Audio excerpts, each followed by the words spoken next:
Morning বন্ধুরা, কেমন আছো তোমরা সবাই? আই হোপ তোমরা খুব ভালো আছো। আর আমিও কিন্তু বেশ ভালো আছি। আজকে হলো সোমবার ঘড়ির কাঁটায় এখন সকাল 6:45 মতো বাজে। হ্যাঁ গো, আজ না অনেক তাড়াতাড়ি ঘুম থেকে উঠে পড়েছি। তবে চলো আমার আজকের ব্লগটা ঠিক এখান থেকে শুরু করা যাক। আশা রাখছি তোমাদের সবার দেখতে ভীষণ ভালো লাগবে। আর যদি আমার ভিডিওটি তোমাদের ভালো লেগে থাকে তাহলে অবশ্যই একটা লাইক করে দিও আর আমাকে সাপোর্ট করো, আমাকে একটু হলেও ভালোবাসা দিও।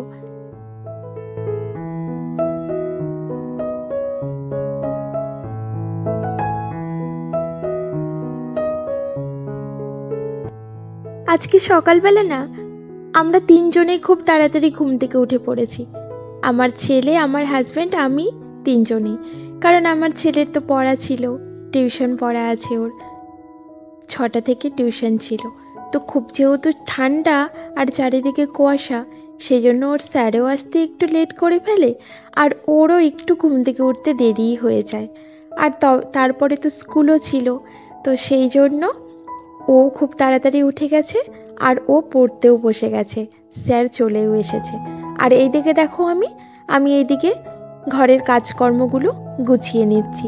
ওইদিকে আবার গলুর জন্য রান্না করতে হবে, ওকে টিফিন বানিয়ে দিতে হবে। তো তারা তো আছেই।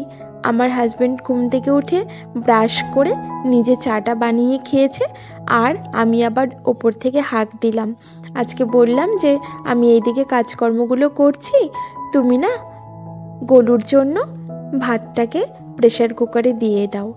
তো বললো আমি আন্দাজ পাবো না। আমি বললাম দাও না, মোটামুটি একটু আইডিয়া করে দিয়ে দাও, আমি যাচ্ছি, বেশি হলে হবে ক্ষণ, আমরা খেয়ে নেব। এই তো বললাম, বলে কাজগুলো কমপ্লিট করছি।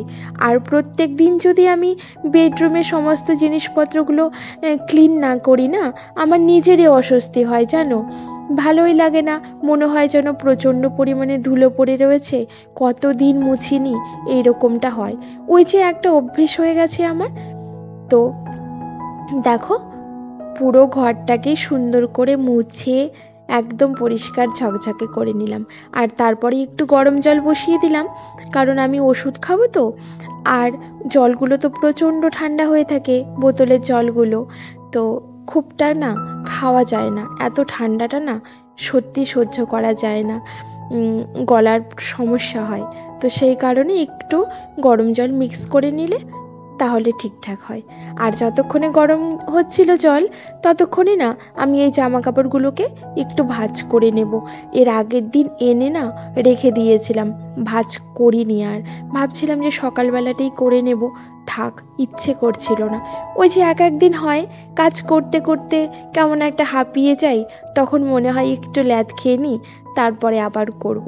তো মানুষ তো, প্রত্যেকেরই একটু না একটু অলসতা আসে, কখনো কখনো মনে হয় একটু রেস্ট করি, একটু রিল্যাক্স করি, এই তো হয়। তো চলো জামা কাপড়গুলোকে গুছিয়ে নিই, তারপরে আবার আসছি তোমাদের সাথে গল্প করতে।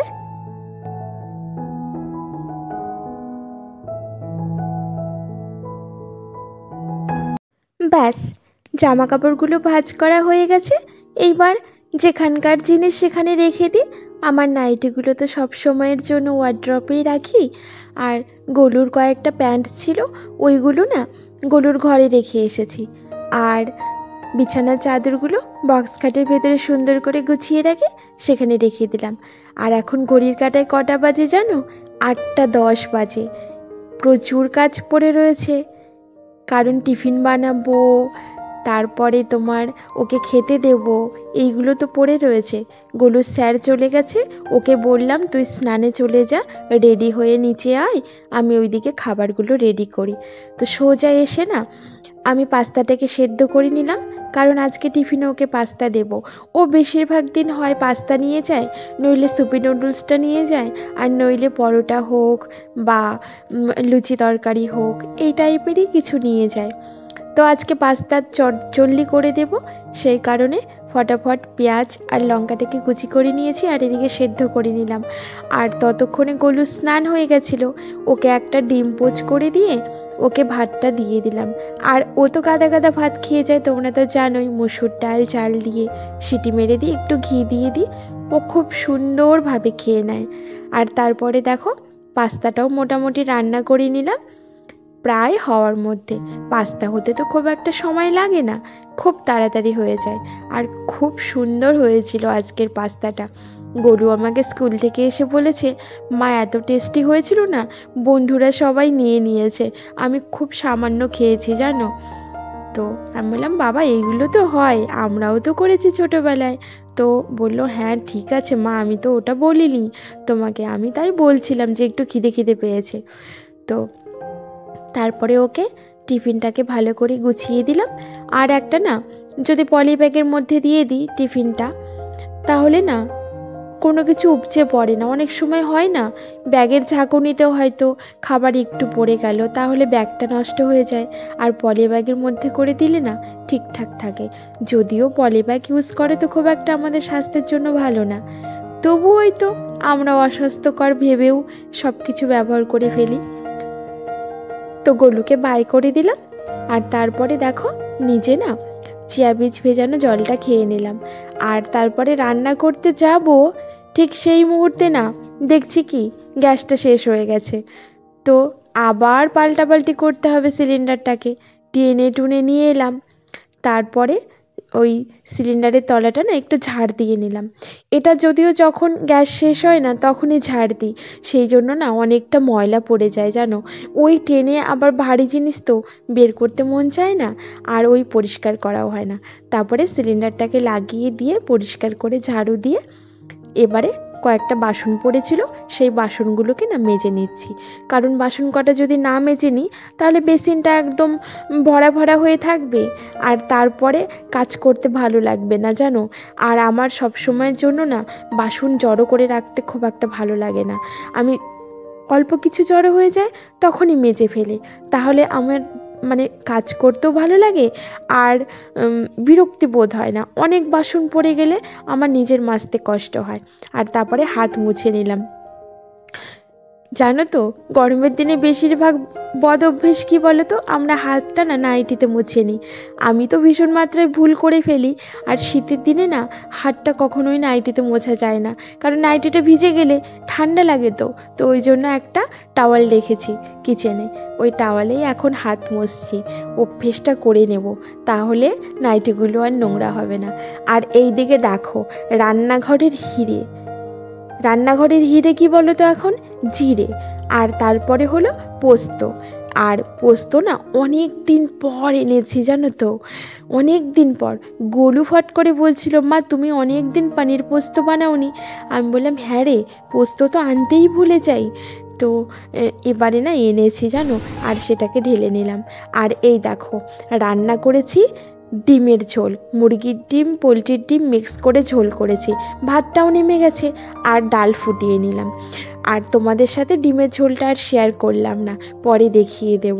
আর এই দিকে তারপরে দেখো এই যে কালু এসে আমাকে নক করছিল, ঘেউ ঘেউ করছিল, আমাকে খেতে দাও। সকালে কিন্তু বিস্কিট দিয়েছি দুটো না 4টে দিয়েছি, কিন্তু ওর তো পেট ভরেনি। আর আজকে না সকালবেলা ভাত দেইনি জানো। অন্যদিন সকালে ভাত থাকে, ওই ভাতটাকে মেখে চুকে দিলে না খেয়ে নেয়, কিন্তু আজকে আর ভাত রাখিনি। তো সেই জন্য রাত্রিরে দিয়েছিলাম, সেই জন্য সকালবেলা একটু মুড়ি দিলাম জানো। মুড়িটাও বেশ সুন্দর করে খেয়েছে। আর তারপরে সোজা এসেছি ওপরের ঘরে, কারণ ওপরের ঘরের গলুর ঘরের কাজকর্ম কমপ্লিট হয়নি। ওর যেহেতু স্যার পড়াচ্ছিল, তো সেই কারণে ওই ঘর পুরো অগোছালো হয়েছিল। এসে জানলাগুলোকে ভালো করে পর্দাগুলোকে সরিয়ে দিয়ে জানলা খুলে দিলাম।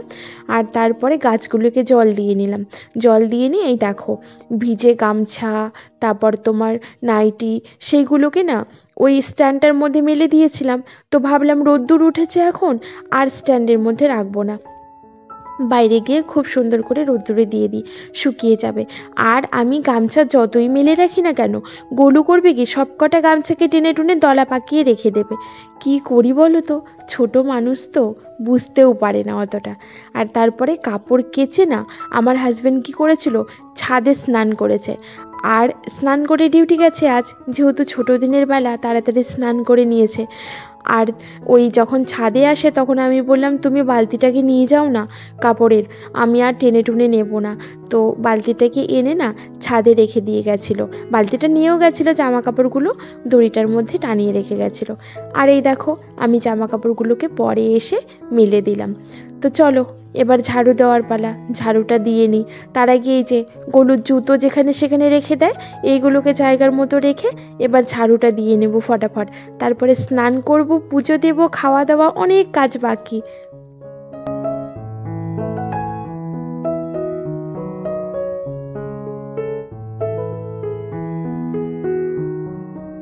এই নিচটা না ঝাড়ু দিতে এসে দেখছি আমার এই ওয়াশ বেসিনটার মধ্যে প্রচুর পরিমাণে ধুলো পড়েছে, আর না একটু নোংরা নোংরাও হয়ে গেছে। এই বেসিনটা যদিও খুব একটা ইউজ করা হয় না, আমাদের ভীষণ কম ইউজ করা হয়, তবু নোংরা তো পড়ে, ধুলো তো পড়ে, তাই না? তো ভাবলাম চলো চট করে পরিষ্কার করে নিয়ে ঝাড়ুটা দিয়ে দিই। তো তাড়াতাড়ি করে একটু পরিষ্কার করে নিলাম, আর ভীষণ তাড়াতাড়ি পরিষ্কার হয়ে গেছিলো, যেহেতু খুব একটা নোংরা ছিল না সেই কারণে। আর নতুন বেসিন তো খুব একটা স্পটও নেই, আর আমার বাড়ির জলে না আয়রনটাও ভীষণ কম, সেই জন্য লালচে রঙটা একদমই বেসিনে ধরে না, খুব তাড়াতাড়ি সুন্দরভাবে ধবধবে পরিষ্কার হয়ে যায়। তো দেখো ওই দিকটা ঝাড়ু দেওয়া হয়ে গেছে, এবার এই দিকটা ঝাড়ু দিয়ে নিচ্ছি ভালো করে পরিষ্কার করে। আর প্রত্যেক দিন একদিনের মধ্যে একবার না আমি পুরো সুন্দর করে ঝাড়ু দিই। আর সকালবেলা যখন আমি মানে নিচটা ঝাড়ু দিই বাইরের দিকটা, তখন ওই হালকা খুব মানে ডিপভাবে ঝাড়ু দিই না, জাস্ট একটু হালকা দিয়ে দিই। আর পরে দুপুরের সমস্ত রান্নাবাড়ি কমপ্লিট হয়ে গেলে তখন সুন্দরভাবে ঝাড়ুটা দিই। তো ওই দেখো মোটামুটি আমার ঝাড়ু দেওয়া প্রায় কমপ্লিট হয়ে গেছে। আর এইবারে তো স্নান করা বাকি, পুজো দেওয়া বাকি, সেগুলো তো করতে হবে। তো চলো ঝাড়ুটা দিয়ে স্নানটা করে ফেলবো। আচ্ছা, ভিডিওর এই পর্যায়ে এসে তোমাদেরকে আমি একটা কথা বলতে চাই। তোমরা যারা এত তাড়াতাড়ি আমাকে ভালোবেসে ফেলেছো, আমাকে এত সুন্দর সুন্দর কমেন্ট করছো, লাইক করছো, আমার পাশে রয়েছো, তাদেরকে আমি অসংখ্য ধন্যবাদ জানাই গো। আর আমার অনেক অনেক অনেক ভালোবাসা নিও। ঈশ্বরের কাছে প্রার্থনা করি তোমাদের যেন ঈশ্বর সব সময় মঙ্গল করে। তো দেখো আমার ঝাড়ু দিয়ে স্নান করে পুজো দেওয়াও কমপ্লিট হয়ে গেছে, আর সুন্দরভাবে আরতি করে নিলাম, হনুমান চল্লিশা পড়ে নিয়েছি। এইবারে একটু খাওয়া দাওয়া করব। আর আজকে না রান্না করেছিলাম, বললাম না ডিমের ঝোল করেছিলাম, আর শিম করেছিলাম, শিমের ঝাল করেছিলাম, আর ডাল। তো ডালটা আমি আগেই বেড়ে নিয়ে টেবিলে রেখে এসেছি, আর এখানে দেখো ডিমের ঝোল আর শিমটা পাতে নিয়ে নিয়েছি। তো খাওয়া দাওয়া কমপ্লিট করার পরে একটু রেস্ট নিয়েছি। আর তারপর এখন বাজে সন্ধে, ওই ধরে নাও 7টা, সোয়া 7টার মতো বাজে। সন্ধেটা দিয়ে তারপরে গলুর জন্য আর আমার হাজব্যান্ডের জন্য 2 কাপ কফি বানাতে এসেছি। ওরা বললো আমাকে একটু কফি বানিয়ে দাও, খাবো টোস্ট দিয়ে। তো দেখো সুন্দর করে 2 কাপ কফি বানিয়েছি। আর চা কফি যখনই বানাই তখন কিন্তু লোভটা আমার ওর মধ্যে পুরোপুরি থাকে। ওদের আমি বলেছি যে দেখ, লোভ, তোদের যদি পেট খারাপ হয় আমাকে কিন্তু দোষ দিবি না। তো দেখলি তো বন্ধুরা, কনকনে ঠান্ডার দিনে স্কুল খোলা থাকলেও সকাল থেকে সন্ধে অবধি কীভাবে কাজগুলো করে গুছিয়ে নিই সব কিছু। তবে আজকের মতো বিদায়, তোমরা খুব ভালো